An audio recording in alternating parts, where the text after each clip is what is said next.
Jai Hind dear students, today we start with new poem number 3 of Hornbill, The Voice of the Rain, written by Walt Whitman. Walt Whitman was an American poet as well as an essayist and a journalist. He was called the father of the free verse. Walt Whitman एक American poet होने के साथ साथ एक American कवि होने के साथ साथ एक एसेइस्ट यानी एक निबंधकार और एक जर्नलिस्ट यानी एक पत्रकार भी थे। उन्हें फ्री वर्स का जनक या फादर कहा जाता है। He was born on 31 May 1819 in New York. उनका जन्म 1819 में 31 मई को न्यूयॉर्क में हुआ था एंड डाइड 26 मार्च 1892 और उनकी मृत्यु 26 मार्च को 1892 में हुई थी। His best poem are leaves of grass, song of myself, O captain my captain, song of the open road etcetera. Let us discuss about the central idea of the poem. The central idea of the poem is the voice of the rain is that both rain and poetry had a significant position on the earth. Kavita voice of the rain का केंद्रीय भाव बारिश और कविता की पृथ्वी पर महत्वपूर्ण स्थिति को दर्शाती है. The rain originated from the bottom of the seas in the form of water vapor. They rise to the sky and from there they fall down on the earth and help the life to exist and flourish. बारिश समुद्र के तल से वाष्प के रूप में आकाश की तरफ उठती है और फिर वह धरती पर गिरती है और धरती के जीवन के अस्तित्व को लाने और उसे फलने फूलने में मदद करती है. Similarly, the poetry originate from the heart of the poet and goes to different people who appreciate and criticize it. उसी प्रकार कविता कवि के दिल से पैदा होती है और लोगों के पास पहुंचती है जो उसे सराहते हैं या उसकी आलोचना करते हैं. But in the end love come for the poet from all directions like an award. और इन सब के बावजूद अंत में कवि के पास जब कविता पहुंचती है, लोगों के प्यार को लेकर लौटती है, तो वो एक अवार्ड के रूप में आती है. Now before proceeding with the poem I like to discuss the title. The poet has used the poetic devices like personification in this poem. क्योंकि कवि ने पर्सोनिफिकेशन डिवाइस को टाइटल में यूज़ किया है. पर्सोनिफिकेशन का अर्थ है नॉन लिविंग थिंग्स को ह्यूमन क्वालिटी देना.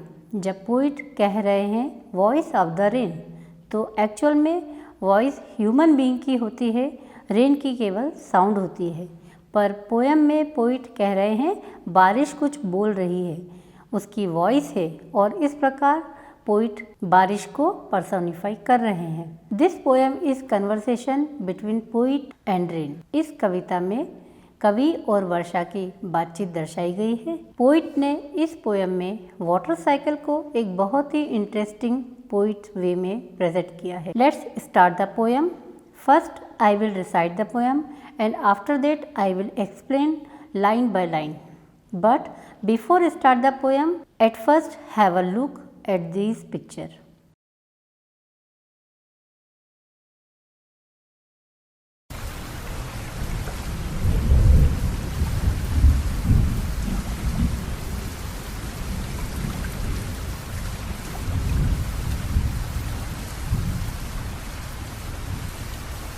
Poem third, The Voice of the Rain, written by Walt Whitman. And who art thou, said I to the soft falling shower, which strange to tell gave me an answer. As here translated, I am the poem of earth, said the voice of the rain. Eternal I rise, impalpable out of the land and the bottomless seas, upward to heaven, whence vaguely, formed altogether changed and yet the same.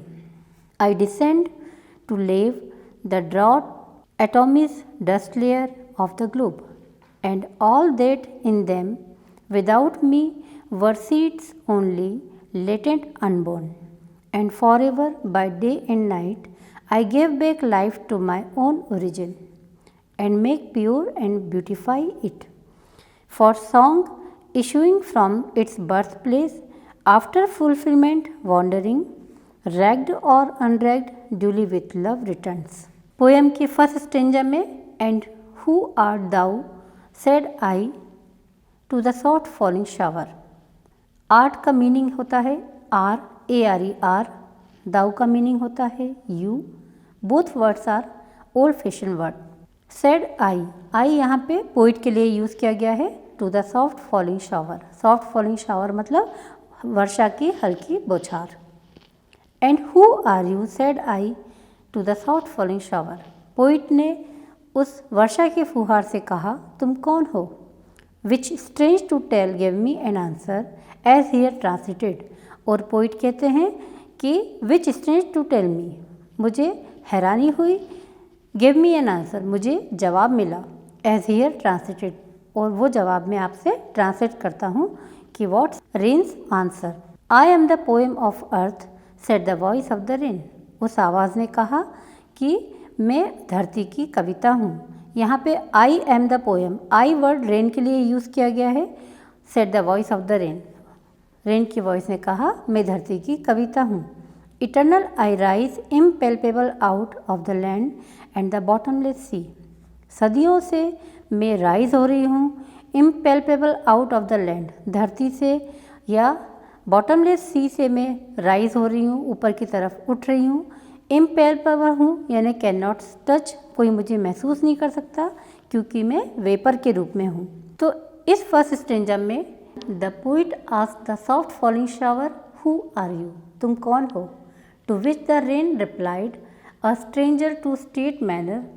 और rain ने जवाब दिया, the rain said that it was the poem of earth, कि वो धरती की कविता है। And it rose continuously from the land and bottomless ocean in the form of vapour.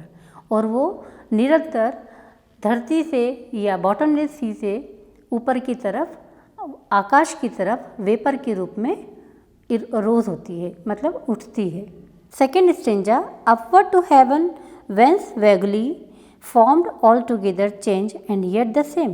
I descend to leave the draughts, atomies, dust layer of the globe, and all that in them without me were seeds only latent unborn. Second stanza में rain कहती हैं upward to haven, मैं धरती से और bottomless सी से ऊपर की तरफ उठती हूँ, अपवर्ड टू हेवन, आकाश की तरफ। Whence vaguely formed altogether change, और वहाँ पर मेरा फॉर्म चेंज हो जाता है और मैं वेपर के रूप से कन्वर्ट होके, कंडेंस होके क्लाउड के रूप में यानी बादल के रूप में बन जाती हूँ। एंड येट द सेम, और मैं रहती वही बारिश की बूंद हूँ। आई डिसेंड टू लेव द ड्रॉट्स एटॉमीज, मैं धरती पर गिरती हूँ। डिसेंड का मतलब फॉल डाउन, नीचे गिरना। आई डिसेंड टू लेव का मीनिंग होता है वॉश, और ड्रॉट्स का मतलब होता है ड्राई प्लेस। मैं धरती पर गिरती हूँ, वॉश करती हूँ, और सूखी जगहों को, जो ड्रॉट्स हैं, जो सूखी जगह हैं, उसको मैं गीला करती हूँ। Atomies, dust layer of the globe, और छोटे छोटे कण या धूल से भरी धरती को मैं साफ कर देती हूँ। And all that in them without me were seeds only latent unborn, और इन सब के बाद मैं धरती पे दबे हुए जो बीज हैं, जो छोटे छोटे बीज धरती के अंदर छुपे हुए हैं, जो अनबोर्न हैं, जिनका जन्म नहीं हुआ है, उनको मैं सींचती हूँ और जीवन देती हूँ। In the second stanza of poem the rain tells the poet that it rises upward towards the sky in the form of vapour where it change in the form but it still remain the same. Rain कहती है कि वो आकाश की तरफ जाती है form of vapour, vapour के वाष्प के रूप में। Where it change to form, वहाँ पर उसका रूप बदल जाता है और वो कंडेंस होकर क्लाउड के रूप में चेंज हो जाती है। But it still remain the same, लेकिन वो अभी भी वही बारिश की बूंद है। The rain come down to wash the droughts and provide water. जब रेन धरती पर गिरती है तो वो सब सूखी जगहों को गीला कर देती है और लोगों को वाटर प्रोवाइड करती है। It also washes away the dust and small particles from the earth surface, और वो धरती के सरफेस पे जो धूल जमी है, जो कि डस्ट के पार्टिकल्स जमे हुए हैं, उन सबको धो डालती है। And the seeds inside the earth grow into the plant because of the water provided by the rain, it gives life to the seeds. और जब रेन धरती पर गिरती है तो धरती में छुपे हुए जो सीड्स हैं, जो बीज हैं, जो अनबॉर्न हैं, जिसका जन्म नहीं हुआ है, उनको वो प्रोवाइड करती है वाटर, और उसके बाद उनको जीवन देती है। थर्ड स्टेंजा में देखिए, and for ever by day and night I give back life to my own origin and make pure and beautify it, for song issuing from its birth place after fulfilment wandering recked और unrecked duly with love returns. और अंत में rain कहती है, बारिश कहती है, and for ever by day and night, मैं रात दिन चलती रहती हूँ, मैं निरंतर चलती हूँ। I give back life to my own origin, और मैं स्वयं को जीवन देती हूँ। And make pure and beautify it, और अपने आसपास की गंदगी, धूल सभी को धोकर साफ कर देती हूँ।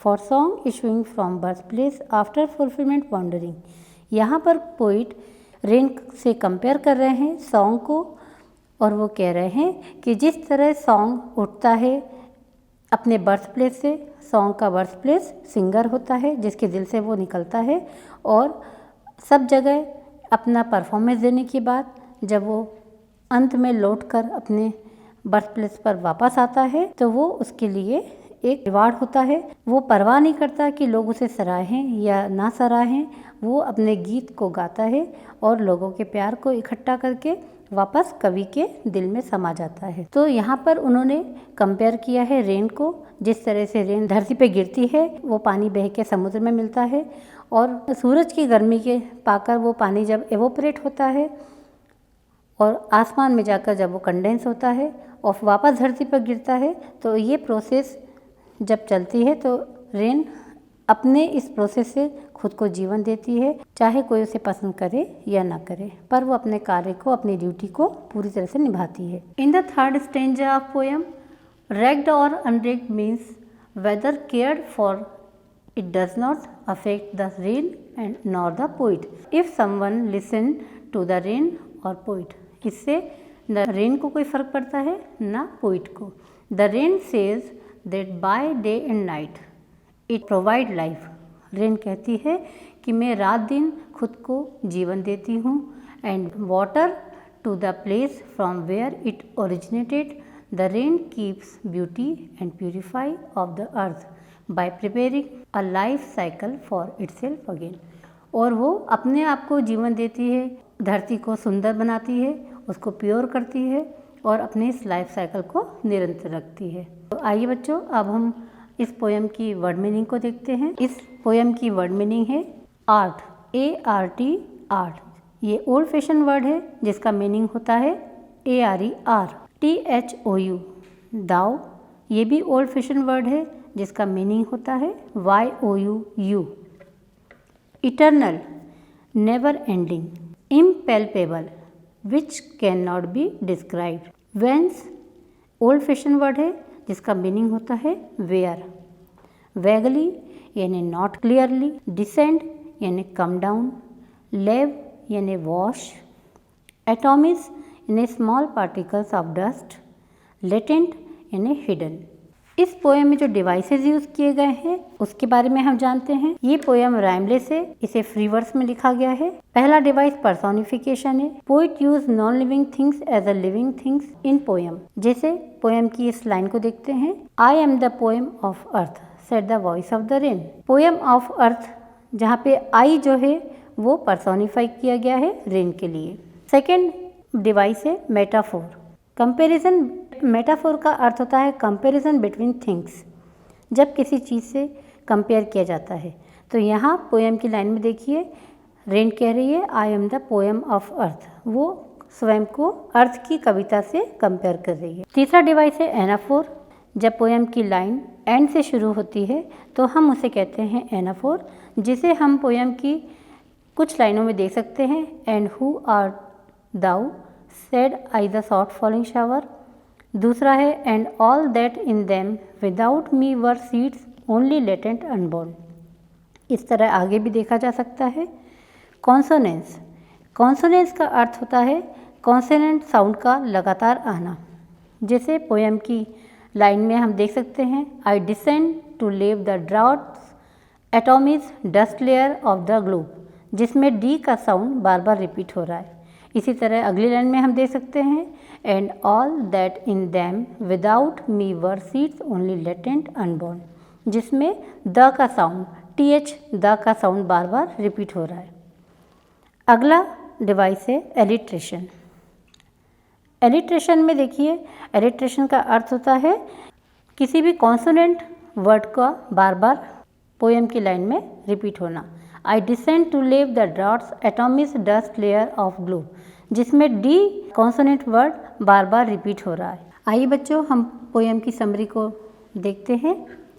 इन this poem the poet asks the soft falling shower who are you and replies that she is the poem of earth. इस कविता में कवि वर्षा की फुहार से पूछते हैं तुम कौन हो, और वो जवाब देती है मैं धरती की कविता हूँ। The rain told the poet that she can not be touched as she rises in the form of water vapour in the sky from the land and bottomless sea. वर्षा कवि से कहती है जब वह आकाश की तरफ वाष्प के रूप में धरती से उठती है या समुद्र की गहराइयों से उठती है तो उसे महसूस नहीं कर सकते, क्योंकि वो वाष्प के रूप में होती है। It changes its shape yet it is remain the same. वह अपना आकार, अपना रूप बदल लेती है, पर वो वही बारिश की बूंद है। It changes into cloud due to condensation. और वह आकाश में जाकर कंडेंस होती है और क्लाउड के रूप में बदल जाती है। It fall back on the surface of the earth to provide water to the droughts area and beautify and purify. वर्षा की बूंद धरती पर गिरती है और सूखे क्षेत्र में पानी उपलब्ध कराती है, जिससे वह सुंदर और स्वच्छ बन जाती है। The rain provide life to the seeds inside the earth and help them grow. वर्षा की बूंदें धरती में छिपे बीजों को जीवन देती हैं और उन्हें बढ़ने में, ग्रो करने में मदद करती हैं। The rain does not care if anyone bothered about her deed or not. वर्षा परवाह नहीं करती है कि कोई उसे चाहे या ना चाहे, कोई उसे पसंद करे या ना करे, उसे इसकी परवाह नहीं होती। She complete her work and comes back home. वह अपना काम पूरा करती है, अपनी ड्यूटी पूरी करती है और अपने प्लेस पर पहुंच जाती है। The poet also compare the rain with a song as they both share a common journey. कवि बारिश को कविता से कंपेयर कर रहे हैं और कह रहे हैं कि दोनों की यात्रा समान है। वो अपने बर्थ प्लेस से सब जगह से घूम फिर कर वापस अपने बर्थ प्लेस पर आ जाती हैं और लोग उन्हें पसंद कर रहे हैं या नहीं कर रहे हैं, इसकी वो परवाह नहीं करती। आई थिंक बच्चों, आपको ये पोएम बहुत अच्छे से समझ में आ गई होगी। अगले लेसन में हम फिर मिलेंगे। Thank you.